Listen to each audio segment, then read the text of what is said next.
Welcome to Sleeping with Sarah. I'm Sarah Albritton, a comedian and narcoleptic in Chicago, and this is a podcast where I interview people in my bed. This week, for my 21st episode, I interviewed comedian and sketch performer Becca Brown. You can catch Becca on Jenna and Roxy in the Church of Modern Love at the Biograph Theater on August 20th at noon, and at Second City every Saturday night at 10:30 p.m. for Buffering. You can also follow her on Twitter at Becca Brown. That's BUKKUHBROWN. Sleeping with Sarah is brought to you by Audible.com. You can go to audibletrial.com/sleepingwithsarah to get a free audiobook of your choice. This week, I'd like to recommend Neil Patrick Harris's Choose Your Own Autobiography. Again, that's audibletrial.com/sleepingwithsarah. If you like this podcast, please subscribe on iTunes and rate and review. You can also go to sleepingwithsarah.com for more information and follow me on Twitter at Sarah Albritton.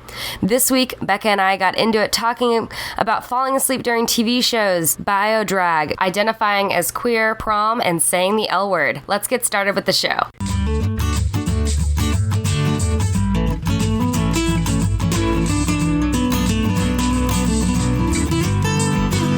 Sleeping with Sarah. Welcome to Sleeping with Sarah. I'm Sarah Albritton, and I'm here with my guest, Becca Brown. Hi. How'd you sleep last night, Becca? I slept really great last night. The person whose bed I slept in was real soft, and I hadn't had that good of a night's sleep in a long time. Well, that's good. Yeah. That's always good to have a good sleep. Yeah, I keep on doing this thing where I, am in my living room and I'll just pass out on my couch. My couch is very comfortable, too, but it's, firm and not the best for necks, I would say. But I'll always, just pass out eating and smoking weed and just watching the L word. I do that too. My couch is really comfortable. I'll end up laying down and watching something and easily falling asleep there. But it's actually good for me because the sunlight comes into the main room, and so I'll wake up earlier. Yeah, that's exactly what's been happening. I'll wake up at 6 and I'll be and then I'll climb back into bed for another 4 hours. Yeah, no, that's cool. Do you have a pass out show that you put on to pass out? Oh, well, sometimes. The other night, sometimes I put movies on that I've seen a lot, like Guardians of the Galaxy I put on. Ooh, nice. And I was like, that's just a good soundtrack to fall asleep to. Because if I fall asleep, sometimes the sound of whatever I fall asleep in goes into my dreams. And so, if I was going to have anything come into my dreams, might as well have a good soundtrack like that, coming into my dreams. Yeah, absolutely. I feel like I'll fall asleep to the L word, which is what I'm binge watching right now. I'm watching it for the third time. Whoa. Yeah, that show's terrible. But I love it because it's so bad. Mm-hmm. It's drama porn. And it's also softcore porn too. So both types of porn. So both types, yeah. There's a lot of boobies in it. My roommate didn't realize, he was like, "Why are you guys watching that show, the L word? What's it about?" And I'm like, "Oh, well," I turned the screen to him, and he was just like, "Oh, tits, oh." And he got so, He doesn't like tits? No, he likes tits. He's a straight man. He got weirded out by seeing them. He gets very squirrely around, anytime I say something incredibly vulgar or real or sexual. Yeah.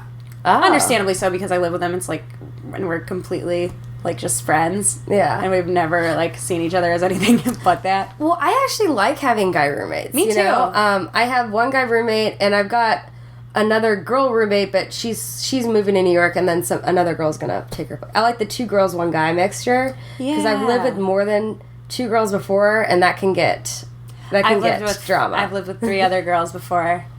We had a chore chart, which was helpful and great, but sometimes, the group text between the group text between all female roommates are always hilarious. Every text starts with "Hey ladies," ... and then it's I love you guys, but there's a bunch of yeah, exactly. There's always some kind of passive aggressive behind it. See, this is what I like living with guys, and I'm lucky here because everyone has their own bathroom, so that eliminates a lot of the arguments. That's nice. So that that's really nice. I would kill for my own bathroom. And it's a little different too because I've lived here the longest, so it's kind of And most of the stuff is mine, so it's kind of like, I'm like, hey, you guys cool with Airbnb or whatever? And, they're pretty chill. Do you Airbnb? I have just started, actually. I had a couple stay here, this last weekend. In this bed? Mm-hmm. But different sheets. Yes. Uh-oh. Uh-oh. Does that make you nervous? Is that why it... No. I was going to make a joke, and then it slipped away. That's all right. Too comfortable. That's all right. I can't focus on being funny. I've just started it because I like to travel and stuff, and I know I go out of town sometimes, so I'm trying to get different So you're making people. money while you're traveling. Yeah, that's the idea. And sometimes if I'm not here, I can just be like, hey, I'm gonna stay here, I'm just gonna sleep on the couch. Yeah. They don't, and use my roommate's bathroom, and they don't have a problem with that. That's awesome. So it's just a nice way to do it. Yeah, it's definitely a nice enough place to Airbnb. Yeah. Mine is not. Mine is tiny, and it's in Humboldt Park. Do you like Humboldt Park? I love the neighborhood. I love the accessibility to my job, and also to just to Second City and the Red Line and the Blue Line all on the North Bus. But at the same time, it's on North Avenue, so there's constant loud music and cars, or just it's street traffic all night. So you as a light sleeper, do you wake up a lot No, during that? I'm a heavy sleeper. I typically pop a melatonin or something like that, or just smoke, or I used to get really drunk before going to sleep, beer in bed kind of situation. That was Pass out, wake up, beer all over your shirt. right. That, or half drunk beer next to me and me being like, should I drink this? And then I'll just drink it to punish myself for not finishing it in the first place. You did this to you. Drink. Great. Very healthy life.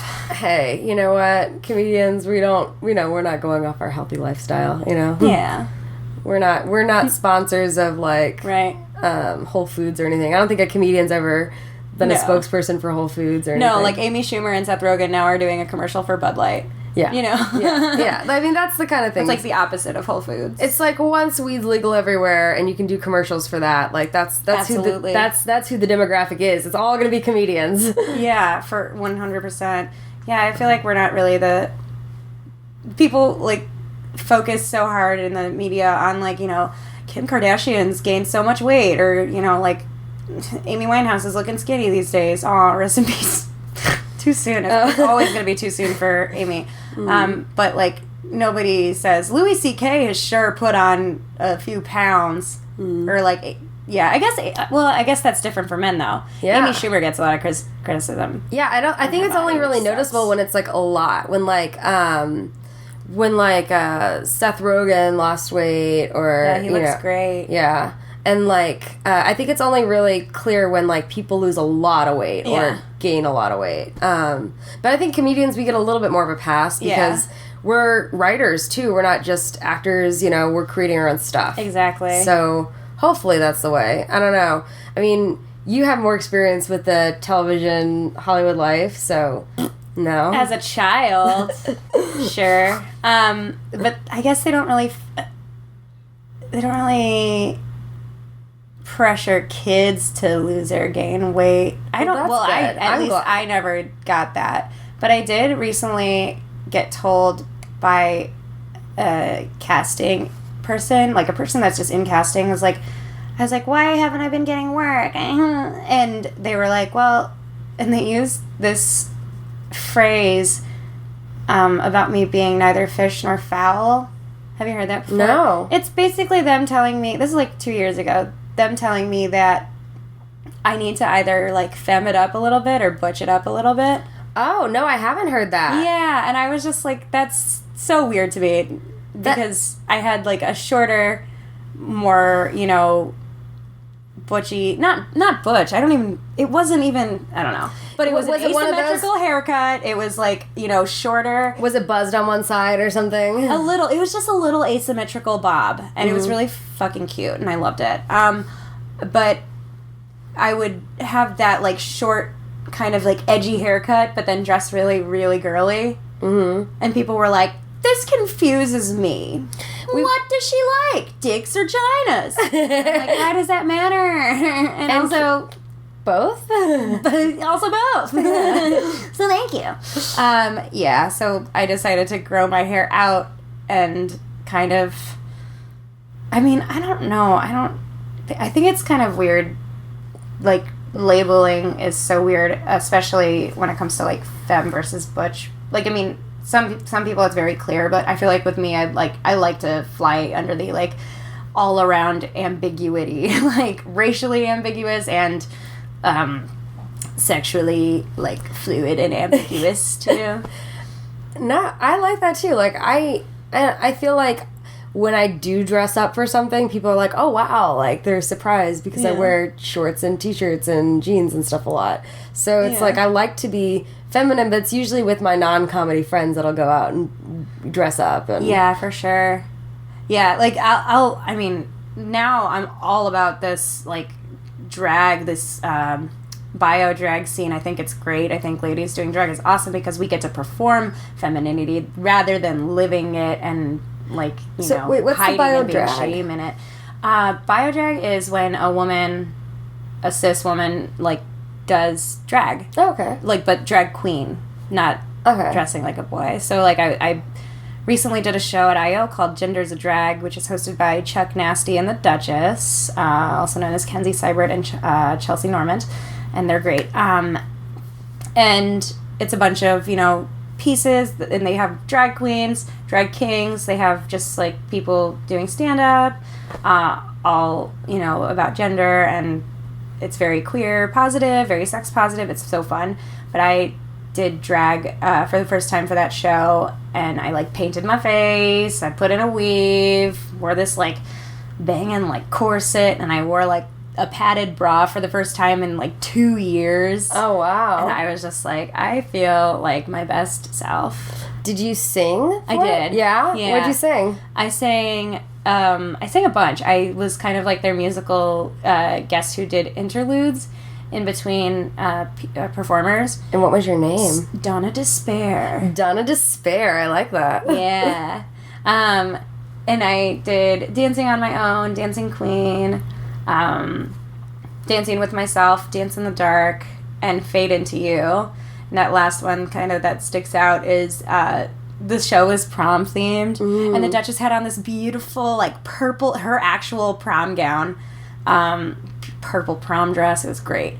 And this show was prom themed, so I just did all these songs with dance in the title or dance theme. And then the song that I remember from my prom night, because that was the first, Fade Into You by Mazzy Star, was the first song that I ever fingered a girl to. And it was kind of where I, like, broke out of my, like, pillow princess phase. So did you go to prom with a girl? I did. Oh, cool. I did. Yeah, it was great. Did you ask her out, or she...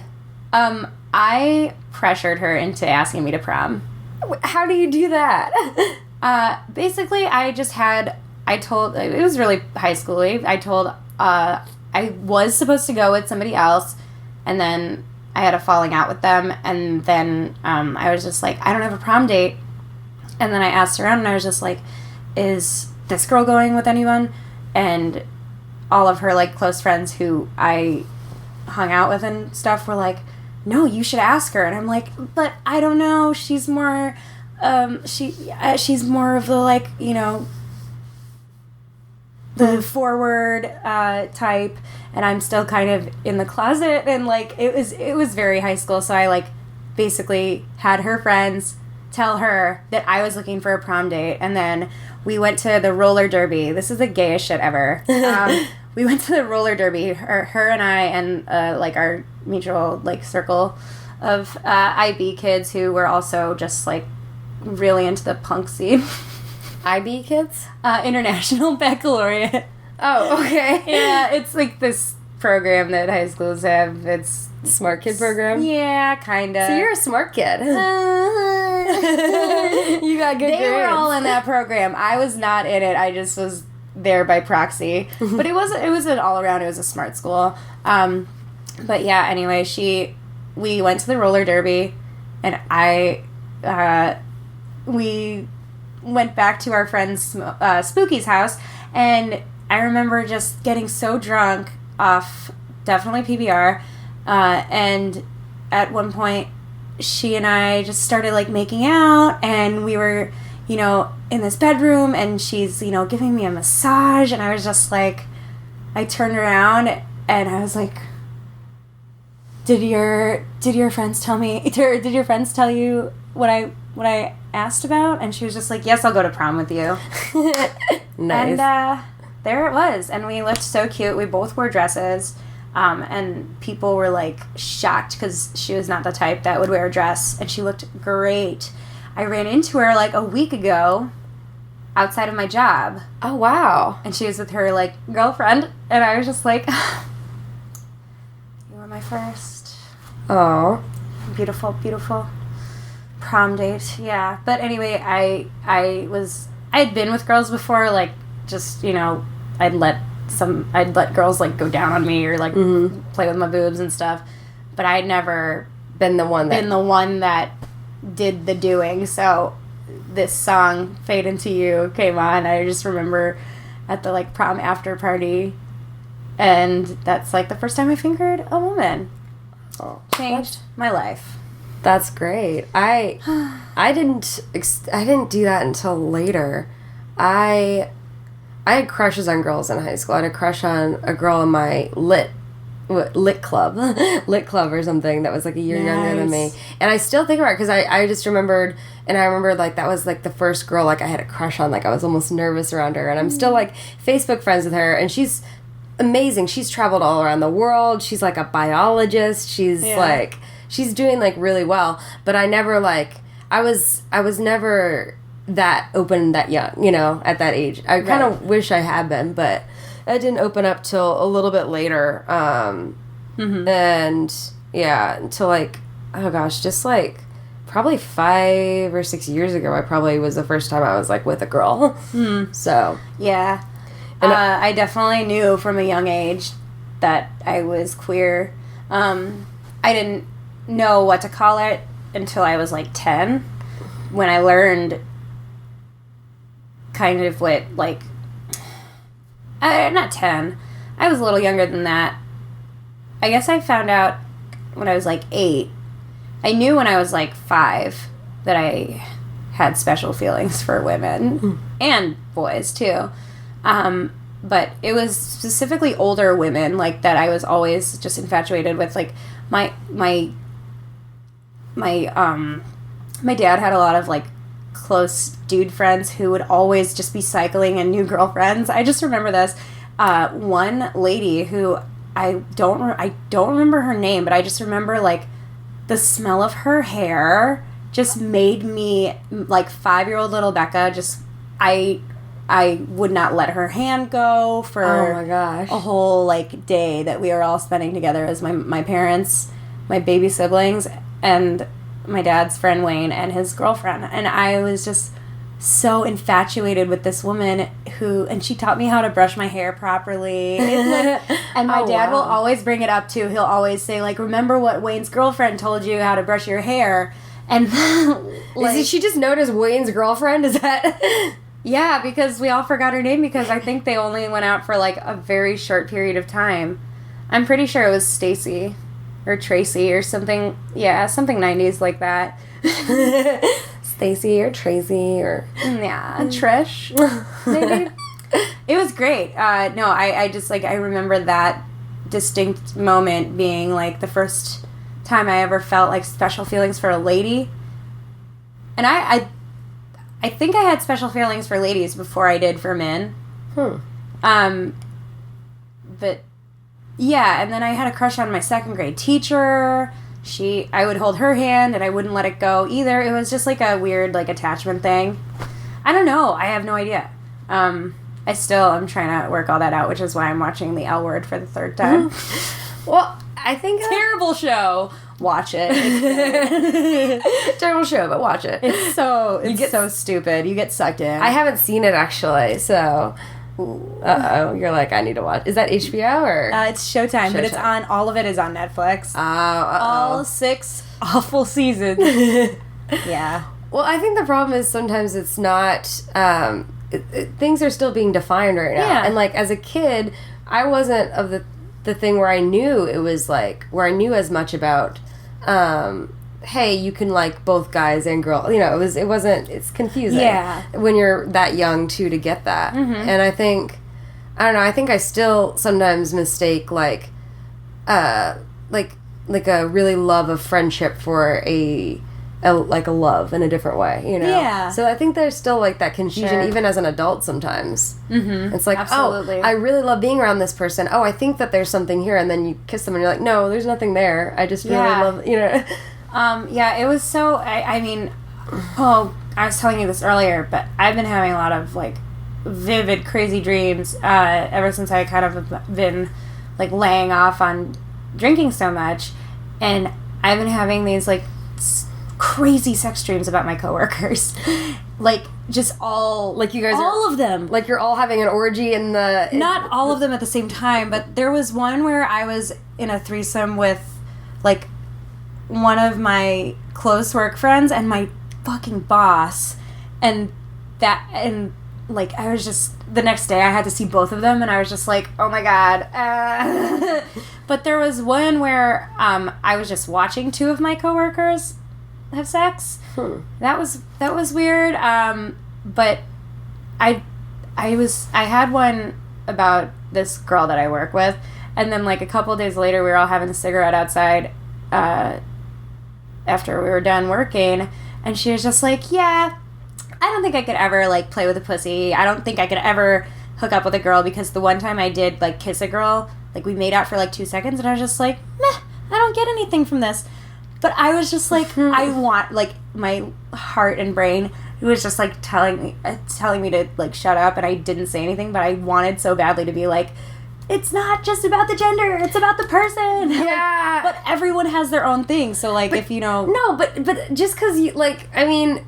no, I agree. It's totally about the person. And I think you totally fall in love with the person, not the, you know, gender. Or at least I do, but then there are people that are so straight. Yeah. That you're just like, okay, right. you know. Well, and that's the you never know if you never try.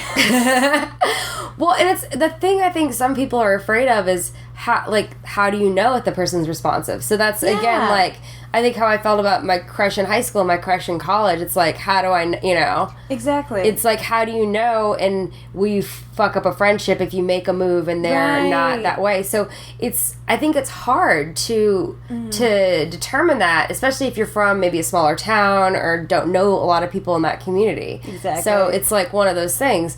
But it's so funny because as a girl, like if I've ever made a move on a guy and he turned out to be gay, I wasn't offended or wasn't like... And you didn't lose a friend over it. Yeah. So I think, isn't that interesting how we have that fear about making that move on a girl and how that'll mess up a friendship, but it wasn't a big deal if I was like, hey, I'm feeling this. And he's like, oh, you know, I'm not.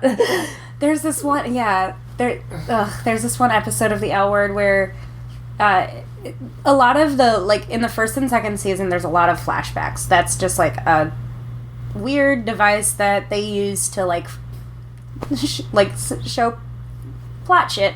I don't know. But there's this one flashback where it's these two girls that they're at, like, horseback riding camp or something in the 60s, and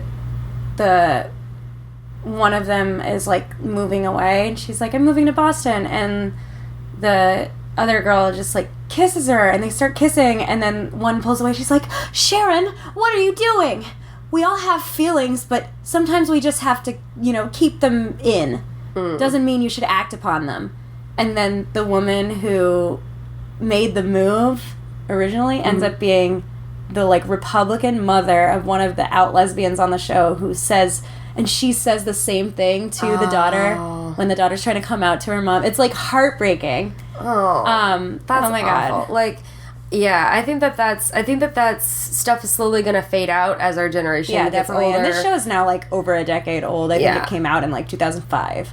And I'm hoping that a lot of that tolerance will grow and all of that. Like, and even with the transgender and stuff like that, I know a couple of people going through transition, and it's like, man, it's like you wish, like, one of them has a very unsupportive parent, and I'm just like, I wish that I could just, like, you know, this woman be like, because the woman shake, like, it's shaking the baby, shake the woman, be like, shake you into tolerance. Can we just shake you into tolerance?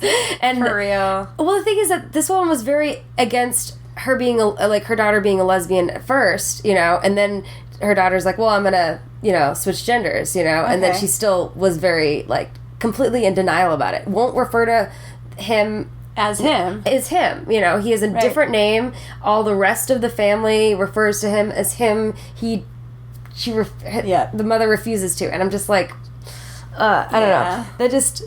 I'm so fortunate that I know my parents are ridiculously supportive, so whatever I did, they would support me. Yeah, so mine too. I'm so fortunate and so appreciative. Although I did share, I did not give them any warning. I did a joke on stage about the first time I was with a woman one-on-one, and I didn't tell them at all ahead of time about this joke. So it was just a surprise. Yeah, it was a surprise. Yeah. And then afterwards, the first thing my dad said to me was, I thought you would have done that in college. Aww. And I was like, oh, yay for supportive parents. I don't even, really think I had a coming out story with my parents. It wasn't, a situation where, because some parents know their kids are going to grow up to be gay. Mine, I kind of just, it was around the same time as prom. I was like, they were like, who are you going to prom with? I'm like, oh, my friend Rosette. And they were like, oh, so your guys are, going as friends? And I'm like, no, we like each other, and we're, hanging out. And I don't want to say, we weren't dating, so I didn't want to be like, we're dating. But I was like, no, we've gone on a couple dates where, it's just, a thing. And she and I are going together. And they were so just like, oh, okay, that's cool.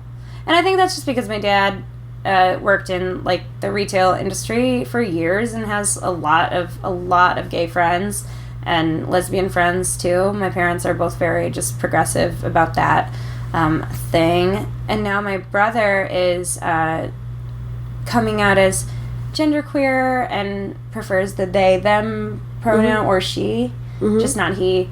And it's definitely taking getting used to, because, they're my brother. Yeah. But that's the one thing I have a little problem, trouble, getting out of the habit. Yeah. Especially if you're referring to them in the past. Right. It's do you refer to them as, so that's my confusing thing. If I'm hey, I remember that time that when he was a girl, and it's and I don't want to, my big thing is I don't want to offend people, and that's why I just typically, I've been trying so hard now to, use they for everyone, regardless of, whether I know, if I know for sure that that person's pronoun is she or he, then I'll use that, but if it's ambiguous, I'll just say they until I know, and then it's always, now in this day and age, I always ask. Yeah. Hey, what's your preferred gender pronoun? Especially if somebody... Yeah. And I think it's been nice because a couple people I know have changed their name officially on Facebook, and so then I'm like, okay, clearly, that's how they're going to be referred to. And now Facebook has the neutral option, too. Oh, that's so nice. So, now JoJo, my brother, has their as their, pronoun. Oh. And it's great, yeah. That's Felonious has a joke about it in his set. Yeah? Because he's having a baby very soon. Mm-hmm. And I guess the doctors said that they were like, oh, it's a boy. And Felonious is like, I think we're going to let them decide that for themselves. I love Monk. It's so great. He's great. He's amazing. He's great. That show. Yeah. Yeah, you guys just finished that up, right? We finished Afrofuturism on Tuesday. It was so good. We were in a smaller space, which it was more intimate, and it was a full house because people were trying to get in because they were like, oh wait, I only have one more chance to see it. Let's do it tonight. And then, that's what everybody does, right? Oh yeah, you're I always do that. Only the last time to see it. Yeah. And I'm so guilty of doing that too. So it's not. We all do it. There are so many shows for us to see. Everyone has at least 8 friends who have shows that night, and you want to try to get to all of them, but it's physically impossible. It is, and it's also sometimes you want to ask the friend hey, is this the one I should see, or should I wait till the next one? Right. No. But at the same time, it's such a weird thing because whenever my non-comedy friends say to me I want to see one of your shows, and then I give them okay, here are 8 ones that I'm really excited about that are coming up. And they'll be like, okay, which one would be the one to see? Part of me is like, ugh. What do you mean, the one? Like, are you expecting, I don't know.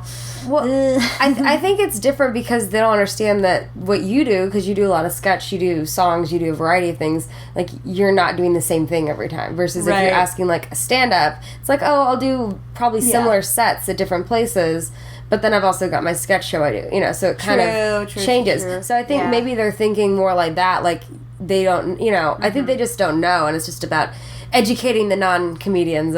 Yes. Just, like, kind of gently explaining to the civilians and muggles of the world. Muggles. I like referring to them as muggles, too. I like plebes. Plebes? Yes. Like plebeians. Plebes. Ooh, this is a new one. I'll start to use that. Plebes. Yeah. It's actually really bitchy, but it's okay, because I'm a bitch. We all know it. So, earlier you were saying that, I guess, when you drank, you didn't have dreams at all? If I wouldn't remember them, or they would be very just, like, stupid, or, like, trippy, or whatever, but now, like, they're so vivid. And there was one, oh my gosh, this is so embarrassing.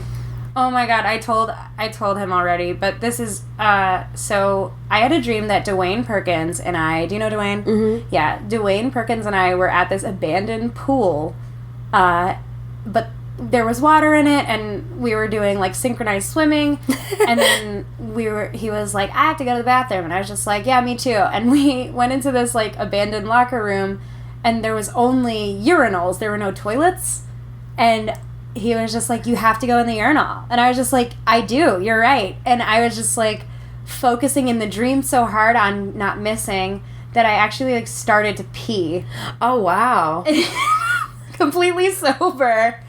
And I, like, luckily caught it as, like, the first drop, like, got out. And I was just like, no! And I, like, sat up, and I was just like, did I just fucking start peeing in the bed? Yes, I did. Well, I get weird dreams because I've been peeing this whole time. That's why the bed's so warm. No, no.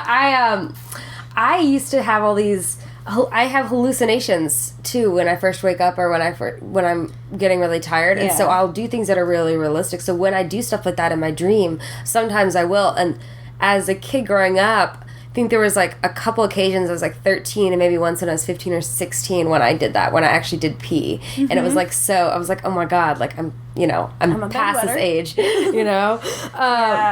it always happened, like, in the dream. In the dream I had to pee or something. Yeah, that's exactly what it is. And I was focusing so hard to pee into the urinal that I actually started peeing, and I woke up, and I distinctly remember waking up and saying, no!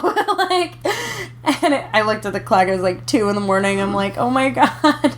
And I got up, and I had to do my sheets, because I was just like, it's too late, the damage is done. There was at least, like, a this size pee spot on my bed. That's okay. I say that the upside to that is sometimes you could have, like, a sex dream and have a nice reaction to that as well. Yeah. I don't know if I've ever had a sleepgasm. I Probably definitely have. Yeah, I've definitely done that. So that's always a little weird. Especially one time I did it, and my boyfriend was sleeping next to me. Oh. And I woke up, and I was like, Were you saying another person's name? No, I was not. Although, oh gosh, one time Okay, so I dated this one guy for a long time, and he's basically my ex that I always refer to. But so the ex, yeah, the one guy, like, I loved all that, which oddly enough I've had a couple dreams about recently, and I'm like, oh, that's weird because I haven't seen him in a long time. But he, what was it? We were like 6 months into dating or something like that. I just moved to Chicago, and he was visiting me because he was still in school and visiting me like 3 or 4 days a week. And then we were like we were like hooking up, like during hooking up, and I said the guy I dated before his name, which happened to be very similar to a guy he played in a band with. Yikes. He thought I was saying his bandmate's name, and I wasn't. And I was like, I immediately like got off him, I went to the bathroom, like, started crying, and he's like, no, it's okay, no. Like, and I was like, I felt so bad about that. The other day, I was fooling around with a person that I'd been, like, hooking up with for a while. And in the heat of the moment, I pretty much have no control over what I say or do. And I said, I love you. And this is a person I was only, like, hanging out with for, like, a couple weeks at this point. And I said, I love you, like, while we were doing it. Just once, right? Just once. Okay. And I played it off as, like, I was just like, oh, I didn't, because they mentioned it to me, and I was just like, ugh. Listen, whenever I'm in the heat of the moment, I really have no control over what I'm saying, so you can't take that into consideration at all. And now we're not seeing each other anymore, so it's like, it's whatever, it's fine, it's cool. Whatever. I had a situation like that. I was hooking up with a friend. I'd hooked up with him a couple of times, and we were in the middle of having pretty great sex, and then we switch, and, like, he turns the light off, and, like, he gets on top, and he ends up saying I love you, like, 4 times in a row. Whoa. And it ends up being, like, way more, and I was like, and I didn't say anything to him about it, and then he left his shirt, like, this is, like, when it's cold out, like, he left his shirt, like, on the floor, like, I still have it somewhere in my closet. Yeah, like, he loved you. Like, I don't know, but he, like, left his shirt, and, like, but on purpose, like, it was a clean room, because whenever I have a guy come over, my room is, like, the cleanest. People, the trick where you leave an earring at somebody's place, and then they're like, oh, I left my earring there, can I come get it? I did message him, I was like, hey, I've got your shirt, and he just doesn't, like, respond. Whenever I message about, like, hey, I still have your shirt, you know. Do you think he's embarrassed that he loved you? Okay, here's the thing, and this makes me maybe a horrible person, but I made that into a joke that I said on stage, and he may have heard it, and he never said anything to me about it. Yikes. But I mean, you didn't use his name. No, I didn't. I was just like, hey, I was hooking up with a guy. He said I love you 4 times in a row, and usually my joke is, and usually when someone says I love you, you don't feel the same way. You say thank you. I said, but I didn't think that was appropriate because I hadn't come yet. And that's the joke. And I mean, clearly he did totally make me come, like, multiple times. It was great. Yeah. But, I mean, it was a joke. He knows I'm a comedian. That's how that works. So I feel like he has heard that joke. And I don't know if it had anything to do with that, but whatever. But in the flip side, I did leave a jacket with him at some point, and he has not given me that back. And that's a jacket I do want back, though. Yeah. I had a guy say he loved me in his sleep once. Yeah. So this was a boyfriend. This was a person I had been dating for a little while, but it was a little while. Like, it was maybe 2 months or less in, and we're sleeping, and he stirred, and he bumped me, and I thought he was awake, so I kind of bumped him back, and I gave him one of these, and he was big spooning me, and then he turned over away from me, and so we were butt to butt, and he goes, I love you, and I was just like, and I turned over and I big spooned him, and I was just like, what? And he was just like, I love you. And I was just like, oh my God, I was not ready for this. And I know, like, he was sleeping, but then I went to the bathroom and I stayed in there and I played on my phone for like an hour and then went back in and went back to sleep. The next morning he was just like, hey, did I say something weird in my sleep last night? I'm like, oh, you motherfucker, you know what you did. You planned the whole thing. It was a ruse. You think? Oh, you think? Yeah, I think he was like, did I say something weird in my sleep last night? And I was just like, not weird, but you said you love me, and that's great. I don't know how to feel about it. But then, like, we ended up saying we loved each other, like, a couple weeks later, but then 2 months in, that still felt very early, and now it's one of my non-comedic songs. The chorus is like, why did you say you love me in your sleep? It's like really no doubty. I like that angsty one.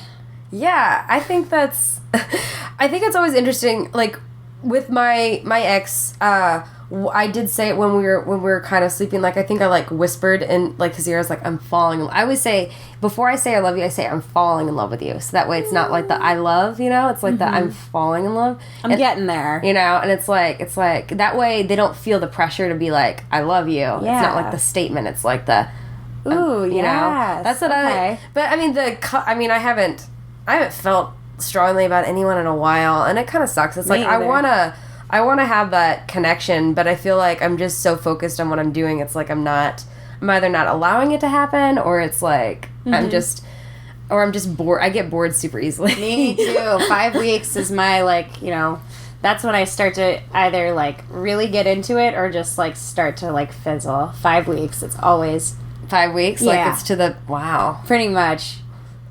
Yeah. For me, it's like, I don't know, like, yeah, it's just like it's been a while since I had someone I had like that strong initial connection with, and it's like if I don't feel that, it's like you know, like I'll hang out with you, I'll go out with you a little bit, but it's not the top priority.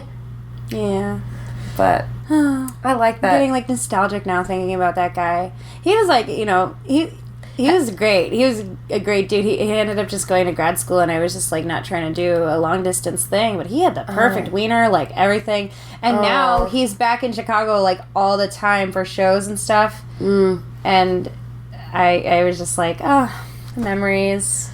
I know, there's some of those people that have to move, and you're like, why did you have to move? Or why can't we live in the same city? Right, yeah. And now he's here for shows all the time, and it's, like, very...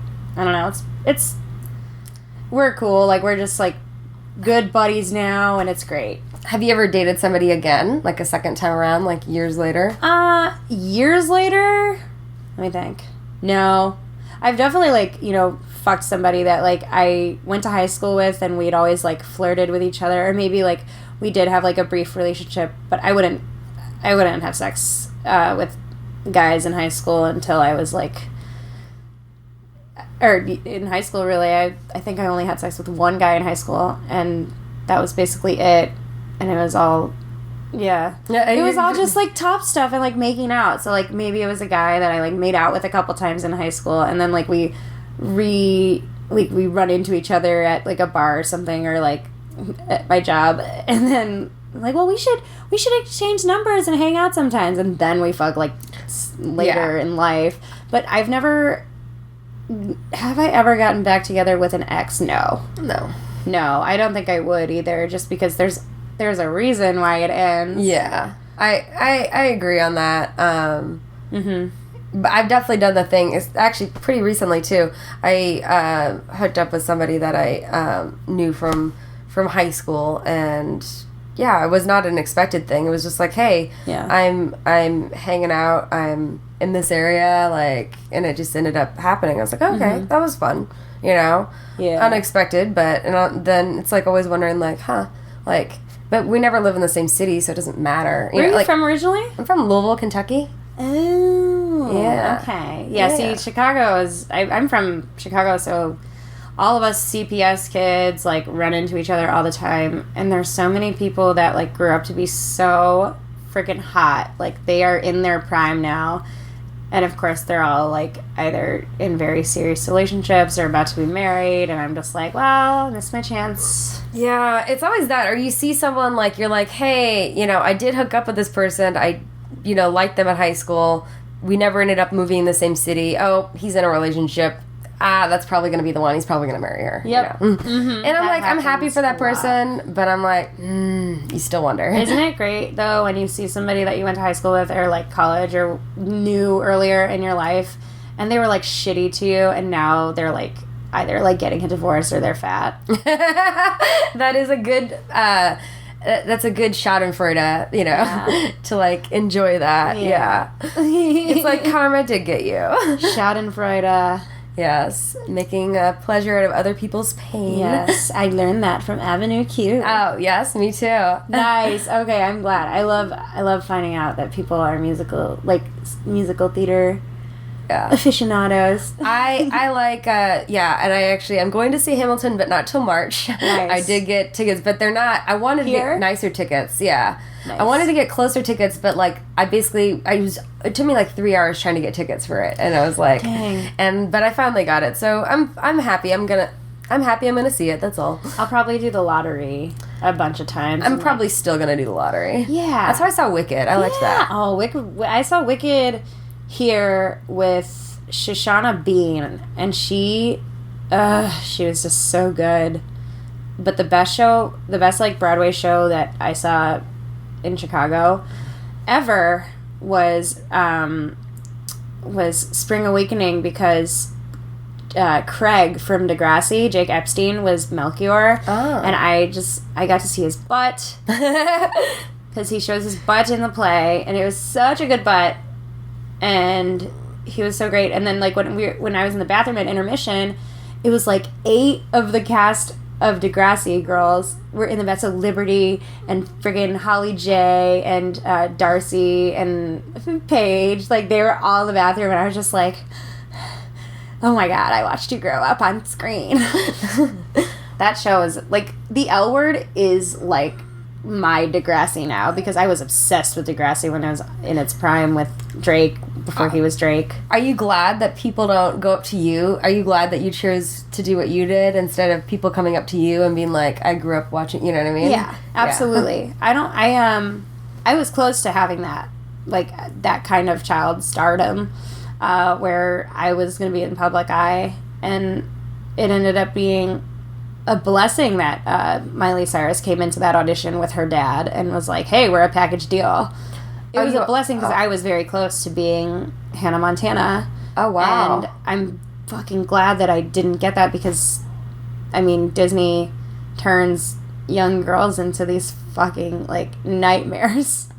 Yeah, what you got? I guess, no, well, Miley was a nightmare for a minute, but I fucking respect the shit out of her now. I love her. But, like, you know, Demi Lovato had a big drug problem. And bulimia, too, right? Rehab, yeah, and bulimia. And, like, all, you know... Lindsay Lohan. Oh, yeah, poor Lindsay. And Amanda Bynes now is crazy. And Raven Simone is just an asshole. Selena Gomez? She's probably... I think she's the, like, one of the tamer ones. And Miranda, too, Cosgrove. She and I... And actually, what is it? The girl... I've been watching... if you watched Young and Hungry...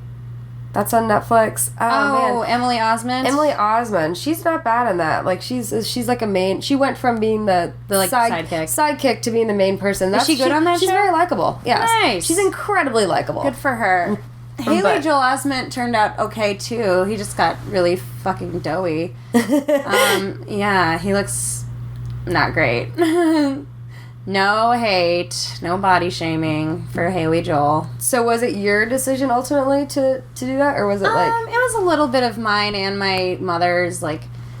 But it was mostly mine. I was just like, I don't really necessarily want to do this. Mm-hmm. You know, I don't want to do this at this age. I kind of want to go to high school and go to prom and, like, live my best life and figure out... And if I'm going to do this, I want to earn it because I'm talented, not because I'm, like, a cute kid.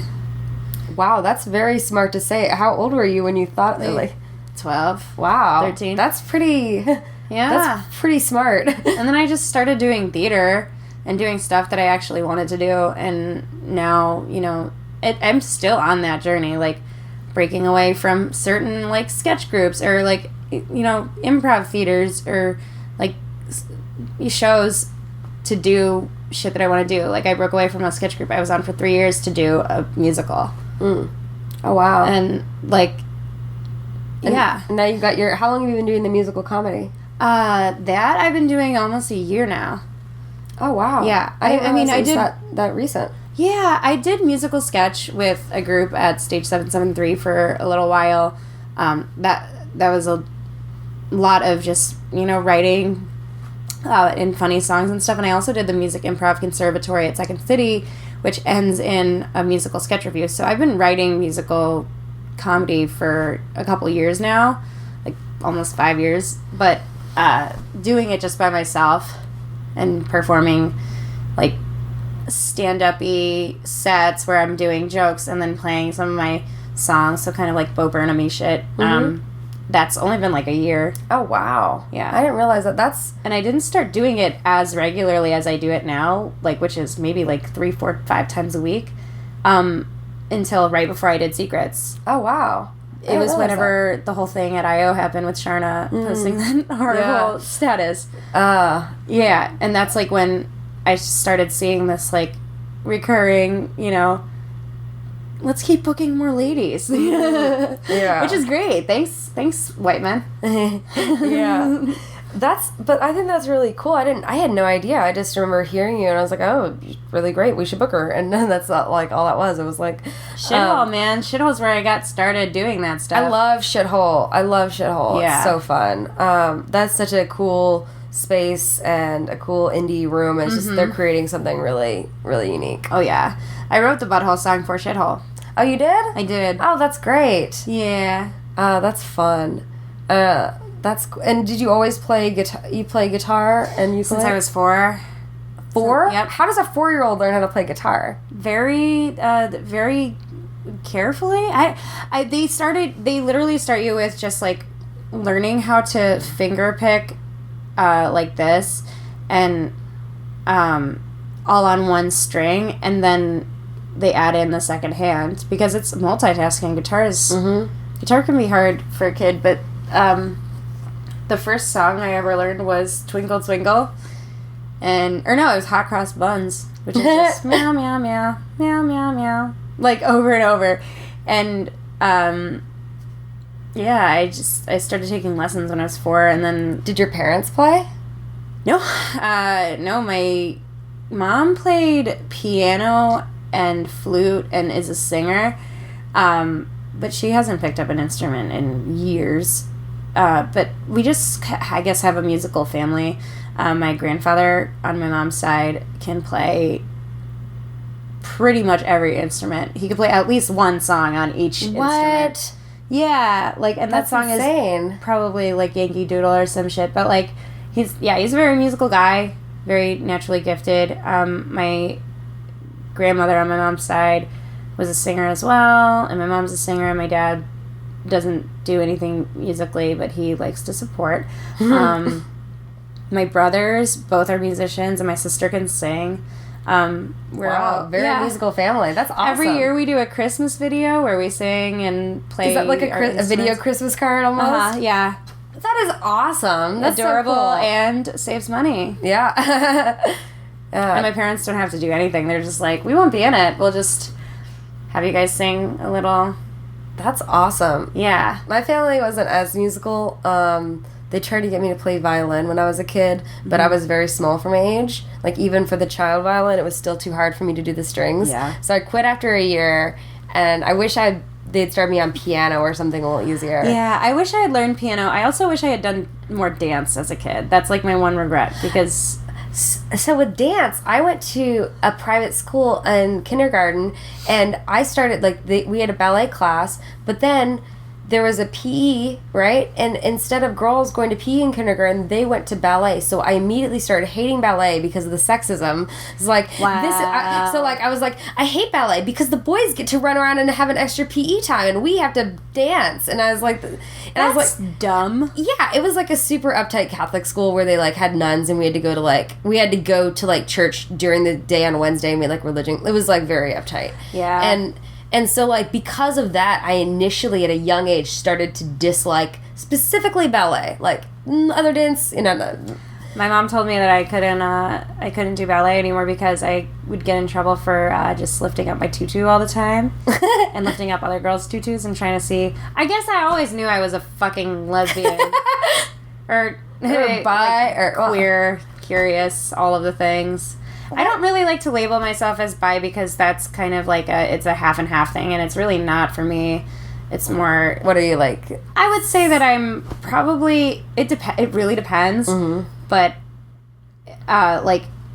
it comes and goes in waves, but I'm starting to kind of, not need men anymore. Mm-hmm. It's not that I don't love them. It's not that I don't love wieners. I love a wiener, but you notice how I'll say the word wiener instead of dick. Now I'm not thinking about any of those.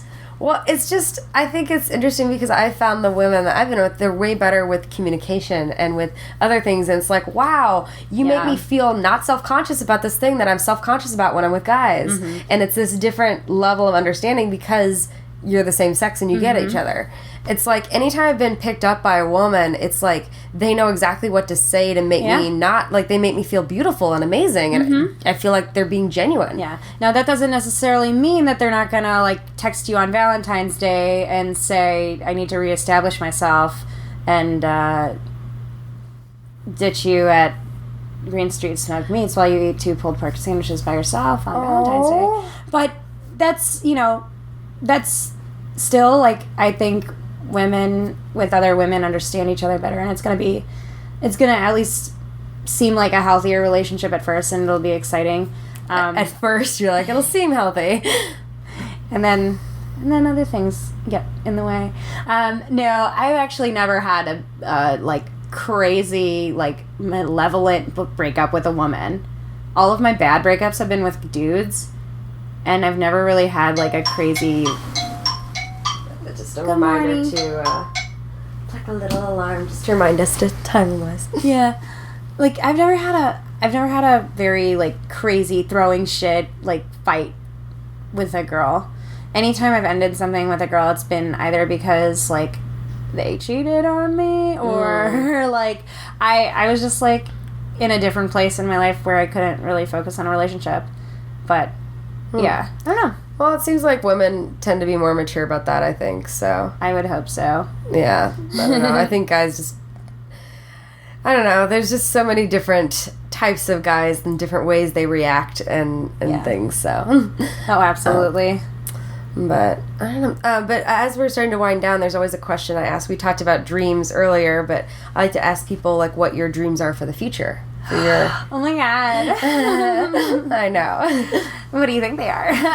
No, I want to do as much in this city as I can. I've lived here my whole life, except for, like, a brief stint in New York, and I love going out of town, and I love going on those little, like, you know, weekends for festivals, or, you know, going out to New York to see my family for a little bit. But I will always love Chicago so much, so I have a bucket list of things that I need to do here before I move, if I were to move. And I want to, like, just keep checking those things off. Like, recently I performed at the Laugh Factory, and that was one of my bucket list things. And yeah, I want to keep on just writing. I want to, you know, do a web series. I want to do, you know, as much shows as possible, and just have fun. I've started hosting shows too, which is really fun too, and curating, and that's fun. It's it's a different feeling than just being on somebody's show. Well, it's because it's like, oh, the show goes well, but a lot of it is depending on the order and who you put where, and what, and, like, seeing a show go well that you helped create and book, you're like, oh, wow. Like, and it's fun. I get to, like, curate the show at Revolution where I work, and it's so fun to, like, combine the two things, like my job that I really love and the art that I really love together, and having, like, so many of my coworkers see, they're like, oh, this is what you do. And I'm like, I want to do this. I want to keep doing this, like, just curating and hosting people and bringing them to the places that don't get comedy. That's great. Yeah. And bring comedy people that don't usually see it. Right, yeah. That's really great. Yeah. I love that. Well, we always end the podcast by saying good night and going to sleep. Good night. You want to be Big Spoon or Little Spoon? I'm Sarah Albritton, and thanks for listening to Sleeping with Sarah, where I slept with Becca Brown. You can follow Becca on Twitter at Becca Brown. That's BEKKUHBROWN. You can also catch her every Saturday at 10:30 p.m. at Second City for Buffering. If you like the podcast, please rate and review on iTunes and subscribe. This podcast is brought to you by Audible.com. Please go to audibletrial.com/sleepingwithsarah. I'm releasing a new podcast each week. Be sure to tune in to find out who I have in bed with me next. Thanks to Josh Bryant for the music. You can also view the video on YouTube or follow me on Twitter at Sarah Albritton. Until next time, good night.